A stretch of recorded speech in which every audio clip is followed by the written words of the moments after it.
আসসালামু আলাইকুম। প্রিয় দর্শক, সারা দুনিয়া এখন কিন্তু একটা আতঙ্কের মধ্যে রয়েছে। দুনিয়ায় পরিস্থিতি কোনোভাবে এটাকে আপনি স্বাভাবিক বলতে পারবেন না। মানুষের মধ্যে আতঙ্ক, তাহলে কি তৃতীয় বিশ্বযুদ্ধ শুরু হয়ে যাবে? মানে হঠাৎ করেই যুক্তরাষ্ট্র এবং ইসরায়েল এই দুটো দেশ মিলে পরিকল্পনা করে যেভাবে ইরানের উপর অতর্কিতে আক্রমণ তারা শুরু করেছে, এই পরিস্থিতি কিন্তু সারা দুনিয়াকে প্রভাবিত করা অলরেডি শুরু করে দিয়েছে। অনেক জায়গায় তেলের দাম বেড়ে গেছে, অনেক জায়গায় বিমান চলাচল তো প্রায় অর্ধেক বিমান চলাচল বন্ধ। সারা দুনিয়াতে কোথাও কেউ যেতে পারছে না। মধ্যপ্রাচ্যের সঙ্গে আমাদের দেশে বিমান চলাচল প্রায় বন্ধ, দুই একটা জায়গা ছাড়া। এবং কে যে নিরাপদ থাকবে, কে যে নিরাপদ থাকবে না, সেটাও বোঝা যাচ্ছে না। প্রবাসী বাংলাদেশিদের বেশ কয়েকজন, যারা নাকি আপনার সংযুক্ত আরব আমিরাতে ছিলেন, অথবা যারা কাতারে ছিলেন, এরকম বাহরাইনে ছিলেন, এরকম অনেক বাংলাদেশিও মারা গেছে। মানে যুদ্ধটা এখন আর এক জায়গায় থেমে নেই। এই পুরো ঘটনার পেছনে মূল কারিগর কে? কাকে আপনি ভিলেন হিসেবে চিহ্নিত করতে পারেন? এইটা চিহ্নিত করতে কোনো কষ্ট করতে হয় না। Villain Donald Trump, villain Benjamin Netanyahu, যিনি নাকি ইসরায়েলের প্রধানমন্ত্রী। এরা হলেন গিয়ে মূল ভিলেন। এরাই এই যুদ্ধটা শুরু করেছে, এবং সেই যুদ্ধ এখানে শুরু করা না, এবং এই যুদ্ধের মাধ্যমে তারা এরই মধ্যে অতর্কিত যে আক্রমণটা করা হয়েছে গত 28 ফেব্রুয়ারি, সেই ঘটনায় কিন্তু অলরেডি মানে ইরানের যিনি ধর্মীয় নেতা আয়াতুল্লাহ আলী খামেনি, তিনি কিন্তু নিহত হয়েছেন। আপনি একটা জিনিস ভাবেন, একটা স্বাধীন সার্বভৌম দেশ, সেই দেশে যিনি প্রধান, সরকার প্রধান অথবা যিনি ধর্মীয় প্রধান, মানে মূল যে লোকটা পুরো দেশকে যে পরিচালনা করতেছেন, তাকে আপনি বিদেশ থেকে, অন্য একটা দেশ থেকে এসে মানে আপনার আক্রমণ করে তাকে মেরে ফেলবেন, এটা পৃথিবীর কোনো সভ্য রাষ্ট্র, কোনো সভ্যতা এটাকে গ্রহণ করতে পারে? কিন্তু এখন কিন্তু তাই হচ্ছে। মানে সভ্যতা যেন নতুন করে লেখা হচ্ছে, যে কোনটা সভ্যতা কোনটা সভ্যতা না।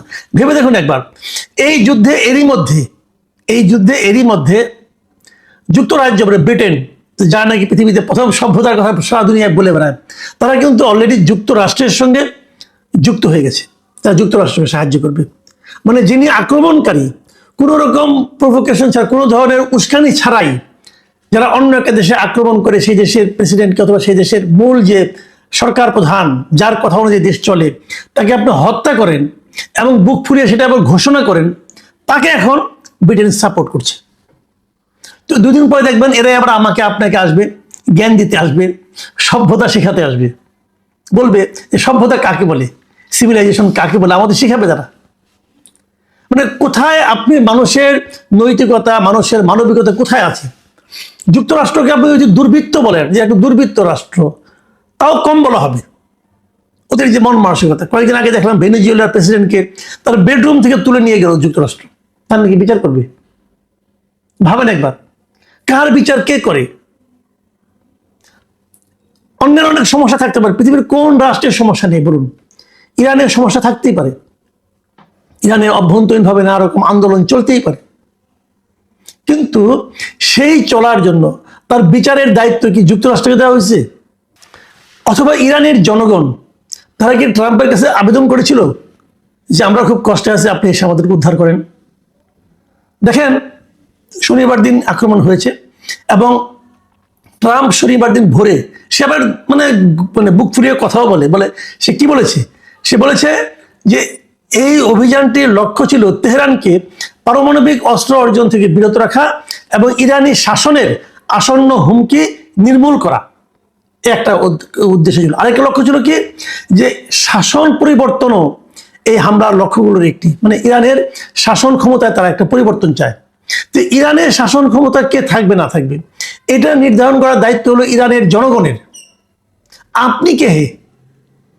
আপনাকে এটা কে বলছে? দেখেন কত বড় মানে আপনার বেহায়া হতে পারে। এবং তিনি ইরানের জনগণের উদ্দেশ্যে বলতেছে, ইরানে যা নাকি এই খামেনি শাসনের বিরোধিতা করছিলেন, তাদের উদ্দেশ্যে উনি বলতেছেন যে আমরা শেষ করলে তোমরা তোমাদের সরকার দখল করে নাও। বাপরে বাপ, ভাবেন মানে কি মহানুভব সে। উনি শেষ করে দিবে, তারপরে তোমরা দখল করে নাও। এটি তোমাদের জন্যই হবে, প্রজন্মের পর প্রজন্মে হয়তো এটাই তোমাদের একমাত্র সুযোগ। মানে এই সুযোগটা যুক্তরাষ্ট্র এবং ইসরায়েল মিলে শুরু করে দিচ্ছে। দেখেন ইসরায়েলের যে প্রধানমন্ত্রী বেনিয়ামিন নেতানিয়াহু উনি কি বলেছেন, উনি বলেছেন যে এই হামলা সাহসী ইরানি জনগণকে নিজেদের ভাগ্য নিজেরা নির্ধারণ করার সুযোগ তৈরি করবে এবং স্বৈর শাসনের জোয়াল সরিয়ে দেবে। মানে ভাব দেখে মনে হচ্ছে যে ইরানের জনগণের জন্য এই ট্রাম্প এবং নেতানিয়াহুর মানে মানে কষ্টের শেষ নাই। তারা মনে হয় এদের জন্য রাতে ঘুমাতেও পায় না যে ইরানের জনগণ কি কষ্টে আছে। মজার ব্যাপার হলো এই হামলার পরে কিন্তু ইরানের যে জনগণটা এতদিন ইরানের ভিতরে যারা যারা আন্দোলন করছিল, তারাও কিন্তু এখন আর ইরানি সরকারের বিপক্ষে নাই। তারাও এখন কিন্তু মনে করছে যে এই আক্রমণের তাদের দিক থেকেও সরকারের সঙ্গে ঐক্যবদ্ধ হওয়া প্রয়োজন আছে।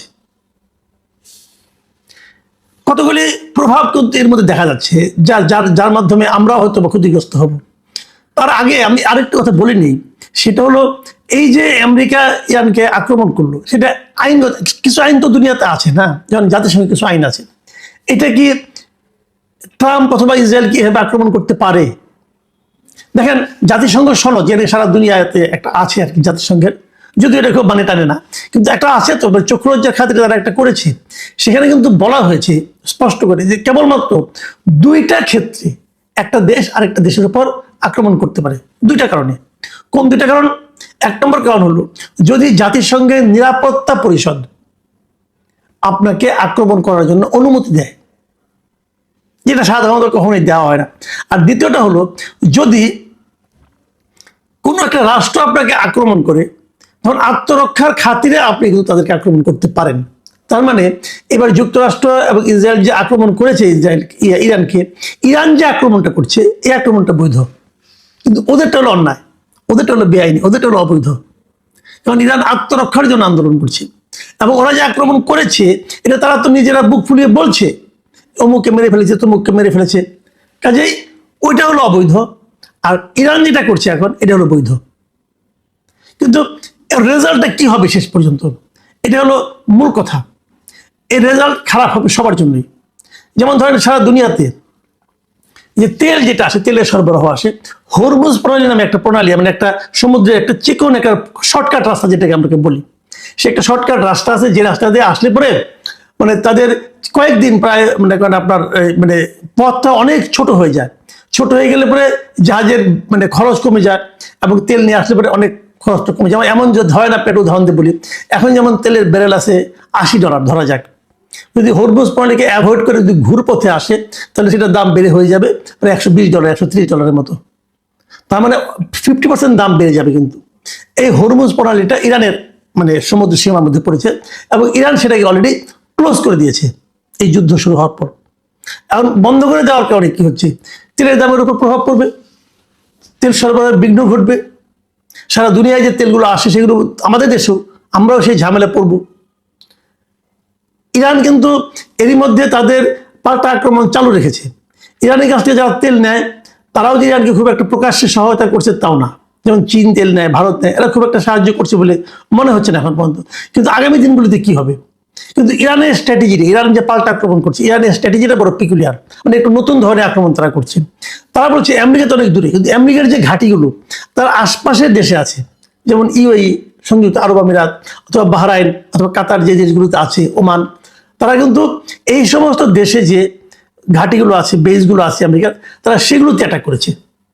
এবং ভেরি ইন্টারেস্টিং, এই দেশগুলো কিন্তু আসলে যদিও তারা মুসলিম দেশ, তারা কিন্তু ইরানের সঙ্গে খুব একটা সম্পর্কিত, ইরানকে খুব হেল্প করে, কখনো এর আগের বিরোধগুলোতে তা নয়, তারা বরং আমেরিকার পক্ষে। মানে মুসলিম বিশ্বের অনৈক্যকে কেন্দ্র করে, অনৈক্যকে পুঁজি করে যা যা করা দরকার ইসরায়েল এবং আমেরিকা এখন তাই করছে। এখন এই যুদ্ধ কয়দিন চলবে? এই যুদ্ধে কি ইরানের শাসন, বর্তমানে যে শাসন ক্ষমতা, ইসলামিক যে এইগুলো আছে মানে শাসন ব্যবস্থা, এটা কি চেঞ্জ হয়ে যাবে? আমার কিন্তু তো মনে হয় না।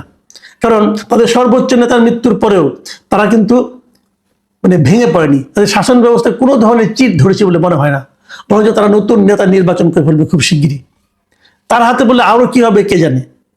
এবং ইরান যে আশেপাশের দেশগুলোতে মার্কিন ঘাঁটিতে আক্রমণ চালাচ্ছে, যদি এটা তারা অব্যাহত রাখে, তাহলে এই দেশগুলির ভূমিকা কি হবে সেটা নিয়েও কিন্তু সামনে নানা ধরনের কথা হতে পারে। মাঝখানে একটা ভিডিও দেখলাম যে ইউএইর যে বুর্জ আল খলিফা আছে, যে তার পাশেই কিন্তু একটা ঘাঁটি ছিল আমেরিকান, ওই ঘাঁটিতে তারা আঘাত করছে। একটু এদিক সেদিক হলে কিন্তু সেটা বুর্জ আল খলিফাতেও যা লাগতে পারে। এই যে 5 স্টার হোটেলগুলো ধ্বংস করে দেওয়া হচ্ছে, এখন তো মানুষের মধ্যে একটা আতঙ্ক তৈরি হয়েছে। কিন্তু শেষ পর্যন্ত এটা কোথায় যে দাঁড়াবে, ইরান কতদিন টিকতে পারবে, অথবা ইরান যদি খুব বেশি একটা চাপের মুখে পড়ে তাহলে তারা পাল্টা হামলাতে আর কোথায় কোথায় হামলা করতে পারে, এসব নিয়ে আলোচনা হচ্ছে। এরই মধ্যে ইরানের যে ইরানের রেভলিউশনারি গার্ড যেটা আছে, তারা দাবি করেছে আজকে যে তারা নাকি ইসরায়েলের প্রধানমন্ত্রী আছে বেনিয়ামিন নেতানিয়াহুর কার্যালয় ও ইসরায়েলি বিমান বাহিনীর প্রধানের সদর দপ্তর লক্ষ্য করে তারা হামলা চালিয়েছে, এটা তারা জানিয়েছে। এবং এই হামলা তারা খাইবার ক্ষেপণাস্ত্র ব্যবহার করছে বলে তারা জানিয়েছে। এবং এরপরে বেশ কিছুক্ষণ ধরে আমরা জেনেছি যে মোটামুটি ধরেন গত 10-12 ঘন্টা ধরে কিন্তু আমরা নেতানিয়াহুকে প্রকাশ্যে দেখছি না। তার মানে ওনার কোনো ক্ষতি হলো কিনা, অসুস্থ হলে উনি মানে আহত হলেন কিনা, অথবা মারাও গেলেন কিনা কে জানে। কাজেই এই যুদ্ধ কোনো সমাধান কোন পর্যন্ত কার দিবে আমি জানি না। তবে আমার কাছে মনে হয় ইরানকে যতটা দুর্বল ভেবে যুক্তরাষ্ট্র এবং ইসরায়েল আক্রমণ শানিয়েছিল, ইরান সম্ভবত ততটা দুর্বল নয়, সেটা তারা এর মধ্যে প্রমাণ দিয়ে দিয়েছে। এবং এই জন্যই হয়তো তারা তাদের মিত্র দেশগুলি, আমেরিকা বিশেষ করে তাদের মিত্র দেশগুলির কাছে সাহায্য চাচ্ছে, যে ডাকে সাড়া দিয়ে এর মধ্যে যুক্তরাজ্য তারা যুক্তরাষ্ট্রের সঙ্গে সামরিক সাহায্য তাদের করবে, এরকম তারা ঘোষণাও দিতে হয়েছে তাদেরকে। তার মানে যতটা সহজে ভেবেছিল ঘটনাগুলি ঘটাতে পারবে যুক্তরাষ্ট্র, ততটা সহজে সম্ভবত হচ্ছে না। ইরানের দিক থেকে যে পাল্টা আঘাত করা হচ্ছে, সেই আঘাতগুলি হয়তো তাদের জন্য অপ্রত্যাশিতই ছিল। মানে ভেনেজুয়েলা টাইপের দেশ ইরান নয় আসলে। প্রিয় দর্শক, সামনের দিনগুলিতে আমাদেরকে অপেক্ষা করতে হবে কি ঘটে সেই যুদ্ধে এবং কি পরিণতি আমাদের জন্য আসে সেগুলো দেখার জন্য।